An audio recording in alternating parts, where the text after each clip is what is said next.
चौधरी साहब मैं इसको छोड़ूंगा नहीं। इसकी जरूरत कैसे हुई मेरी बीवी को छेड़ने की? गुस्से पे काबू रखो थोड़ा, पहले ही मार मार के उसको अधमुआ कर दिया है, अभी कोई कसर बाकी है?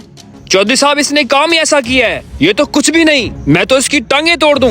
जब तुमने खुद ही फैसला करना है तो फिर पंचायत क्यों बुलाई? कानून को हाथ में मत लो, हम बैठे हैं ना इधर। जो साहब मैं तो कहता से पुलिस के हवाले कर देते हैं। ठीक कह रहे ये। रुक जाओ जरा, पहले पता तो करो ये है कौन और आया कहाँ से है। चौधरी साहब पता करने की क्या जरूरत है, इसको मेरे हवाले करें, इसका मैं इलाज करता हूँ। बदबख्त इंसान तू है कौन? कोई है तेरा पीछे जिससे हम बात कर सकें? चौधरी साहब सारी गलती मेरी नहीं है, शम्मू ने मुझे खुद फोन करके बुलाया था, बेशक इसे पूछ ले। हाँ कैस, अब क्या कहते हो? ये तो इल्जाम तुम्हारी बीवी पे लगा रहा है। चौधरी साहब ये झूठ बोल रहा है, मैं इसको जानती भी नहीं हूँ। कैस मेरा इत्बार करो, मैंने कभी इससे राब्ता नहीं किया। चौधरी साहब मेरी बीवी बिल्कुल ठीक कह रही है। ये अपने किसी बड़े का नंबर मिलाओ जिससे हम बात कर सकें।